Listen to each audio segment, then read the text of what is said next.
ધોરણ 11 વાણિજ્ય વ્યવસ્થા એટલે કે બીએ અને ઓસી કહેવાય, આપણે એને બીએ કહીએ તો ઓસી કહીએ. 80 માર્ક્સનું જે પેપર છે વાર્ષિક પરીક્ષામાં ક્યાંથી પૂછાય, કયા વિભાગમાં શું પૂછાય એની આપણે વાત કરવાના છે. સૌ પ્રથમ વિભાગ એ થી શરૂઆત કરીએ તો વિભાગ એ ની અંદર આપણને 10 MCQ પૂછાશે. 10 MCQના 10 માર્ક્સ રહેશે, એટલે કે એક MCQનો 1 માર્ક્સ. શરૂઆત કરીએ આપણે 1 2 3 4 5 6 7 8 9 અને 10 એમ ટોટલ 10 MCQ આપણને પૂછવામાં આવશે. પણ આ 10 MCQ કઈ જગ્યાથી પૂછે એ જોઈ લે, એટલે કયા ચેપ્ટરમાંથી પૂછે. તો જે પહેલો MCQ છે એ આપણને ચેપ્ટર નંબર 1 માંથી પૂછાય. બીજો MCQ એ આપણને ચેપ્ટર નંબર 2 માંથી પૂછાય. ત્રીજો MCQ એ આપણને ચેપ્ટર નંબર 3 માંથી પૂછાય. ચોથો જે MCQ છે એ ચેપ્ટર નંબર 4 માંથી પૂછાય. પાંચમો MCQ ચેપ્ટર નંબર 5 માંથી પૂછાય. છઠ્ઠો જે MCQ છે ચેપ્ટર નંબર 7 માંથી પૂછાય. સાતમો MCQ ચેપ્ટર નંબર 8 માંથી પૂછાય. ચેપ્ટર નંબર 6 નથી, અહીંયા ધ્યાન રાખજો. આઠમો જે MCQ છે ચેપ્ટર નંબર 9 માંથી પૂછાય.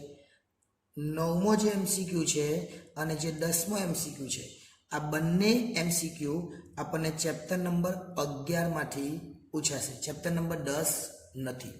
એટલે આટલા જે MCQ છે કયા કયા ચેપ્ટરમાંથી પૂછાવાના છે એ ખાસ ધ્યાન આપીને ચેક કરી લેજો. હવે વાત કરીએ વિભાગ બી ની. તો વિભાગ બી ની અંદર પણ આપણને 10 પ્રશ્નો પૂછાય, દરેકનો 1 ગુણ, એટલે આ વિભાગ પણ 10 માર્ક્સનો થવાનો છે.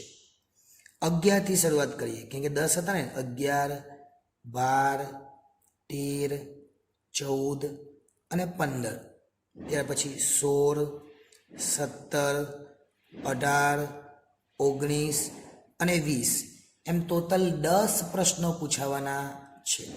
હવે આ 10 પ્રશ્નોના 10 માર્ક્સ કયા ચેપ્ટરમાંથી પૂછાવાનું એ હવે જોઈ લઈએ, એટલે તમને વધારે સરળ થાય. ચલો, જે 11 નંબરનો જે પ્રશ્ન છે વિભાગ બી માં 11 નંબરનો જે પ્રશ્ન છે એ ચેપ્ટર નંબર 1 માંથી પૂછાશે. 12 નંબરનો જે પ્રશ્ન છે એ ચેપ્ટર નંબર 2 માંથી પૂછાશે. 13 નંબર અને 14 નંબર આ બંને પ્રશ્નો આપણને ચેપ્ટર નંબર 3 માંથી પૂછાશે, એટલે ચેપ્ટર નંબર 3 માંથી 2 પ્રશ્નો. 15 નંબરનો પ્રશ્ન ચેપ્ટર નંબર 4 માંથી પૂછાશે. આ 16 નંબરનો પ્રશ્ન પણ ચેપ્ટર નંબર 4 માંથી પૂછાશે. 17 નંબરનો પ્રશ્ન ચેપ્ટર નંબર 6 માંથી પૂછાશે.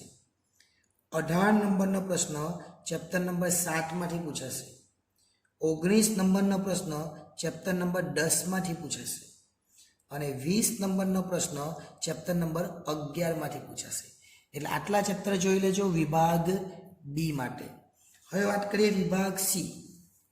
તો વિભાગ સી ની અંદર આપણને ટોટલ 8 પ્રશ્નો પૂછવામાં આવશે, દરેકના 2 ગુણ, એટલે આ વિભાગ 8 દુ 16 માર્ક્સનો થવાનો છે. અને 16 માર્ક્સ કેવી રીતના લેવાના, તો ક્યાંથી શરૂઆત કરવાની એ જોઈ લઈએ. અહીંયા 20 સુધી છે ને, તો હવે 21 થી ચાલુ થશે. 21 22 23 અને 24, એ જ રીતના 25 26 27 અને 28 એમ ટોટલ 8 પ્રશ્નો પૂછાવાના છે. તો વિભાગ સી ના જે 8 પ્રશ્નો છે એ કયા ચેપ્ટરમાંથી છે એ પણ જોઈ લઈએ. તો 21 નંબરનો જે પ્રશ્ન છે એ ચેપ્ટર નંબર 1 માંથી. 22 નંબરનો જે પ્રશ્ન છે એ ચેપ્ટર નંબર 3 માંથી. 23 નંબરનો જે પ્રશ્ન છે એ ચેપ્ટર નંબર 5 માંથી. 24 નંબરનો પ્રશ્ન ચેપ્ટર નંબર 6 માંથી. 25 નંબરનો પ્રશ્ન ચેપ્ટર નંબર 7 માંથી. 26 નંબરનો પ્રશ્ન ચેપ્ટર નંબર 8 માંથી. 27 નંબરનો પ્રશ્ન ચેપ્ટર નંબર 9 માંથી. અને 28 નંબરનો પ્રશ્ન ચેપ્ટર નંબર 10 માંથી. એટલે આ રીતના આટલા ચેપ્ટરમાંથી આપણને પ્રશ્નો પૂછવામાં આવશે. પણ જે 21 નંબરનો પ્રશ્ન એ ચેપ્ટર નંબર 1 માંથી પૂછાશે, તો એની અંદર તમને 2 પ્રશ્નો પૂછાશે, એટલે કે અઠવા પણ આપવામાં આવશે, એમાંથી તમારે એક લખવાનો રહેશે. અને જે 25 નંબરનો પ્રશ્ન છે એ ચેપ્ટર નંબર 7 માંથી પૂછાશે, પણ એમાં પણ તમને એક અઠવા આપવામાં આવશે, એટલે 7 માંથી 2 પૂછાય, તમારે એક જ લખવાનો. હવે વાત કરીએ વિભાગ ડી ની. તો વિભાગ ડી ની અંદર આપણને એમાં પણ 8 પ્રશ્નો પૂછવામાં આવશે, એટલે કે 8 પ્રશ્નો, દરેકના 3 ગુણ, એટલે આ વિભાગ આપણા માટે 24 માર્ક્સનો અને ખૂબ જ અગત્યનો વિભાગ ગણાવી શકાય. કારણ કે 24 માર્ક્સનો વિભાગ છે, અહીંયા 29, 28 સુધી છે, એટલે પ્રશ્નો 29 થી શરૂઆત થશે. 29, 30, 31 અને 32 4 થયા. એ જ રીતના 33, 34, 35 અને 36, એમ ટોટલ 8 પ્રશ્નો પૂછવામાં આવવાના છે.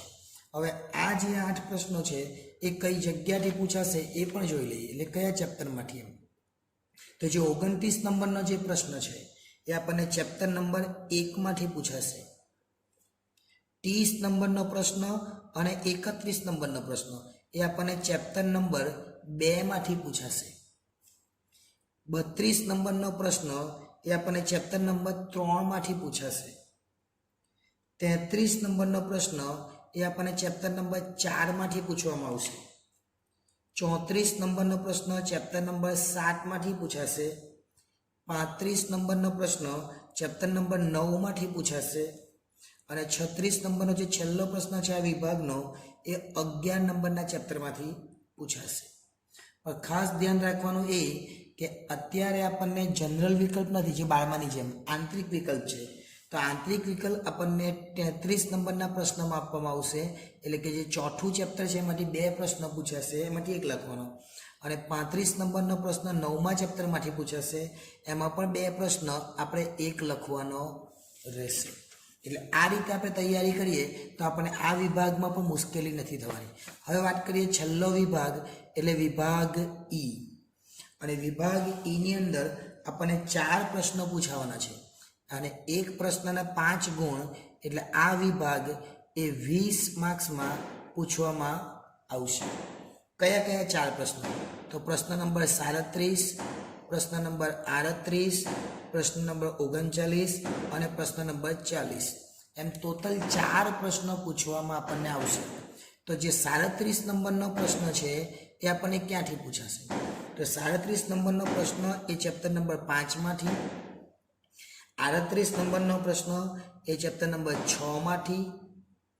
39 નંબરનો પ્રશ્ન એ ચેપ્ટર નંબર 8 માંથી. અને 40 નંબરનો પ્રશ્ન એ ચેપ્ટર નંબર 10 માંથી. આ રીતના આ જે 4 ચેપ્ટર છે એમાંથી આપણને પ્રશ્ન પૂછવામાં આવશે. પરંતુ જે 5મું ચેપ્ટર છે એમાં તમને 2 પ્રશ્ન આપશે, તમારે લખવાનો કોઈ પણ એક જ. 8 નંબરનું ચેપ્ટર છે એમાં પણ તમને 2 પ્રશ્ન આપવામાં આવશે, તમારે લખવાનો કોઈ પણ એક જ. એટલે આટલા ચેપ્ટર જોઈ લેજો. હવે એ વિભાગની વાત કરીએ તો એ વિભાગની અંદર 10 માર્ક્સનું પૂછાયું. બી વિભાગની વાત કરીએ તો એમાં પણ 10 માર્ક્સનું પૂછાશે. સી વિભાગના 8 માર્ક્સવાળા 2 માર્ક્સવાળા 8 પ્રશ્નો, એટલે એમાંથી 16 માર્ક્સનું.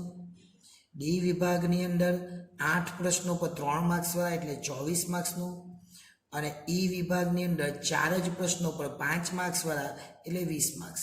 એટલે આ 10 અને 10 કેટલા થાય? તો 20. 16 અને 24 કેટલા થાય? તો 40. 20 ને 40 60 અને 80 માર્ક્સનું આ પેપર આપણું પૂછાશે. એટલે હવે વિડીયો ગમ્યો હોય તો વિડીયોને એક લાઈક અવશ્ય કરી દેજો, અને જો અત્યાર સુધી ચેનલને સબસ્ક્રાઈબ ન કરેલી હોય તો ચેનલને સબસ્ક્રાઈબ પણ કરી લેજો. આભાર.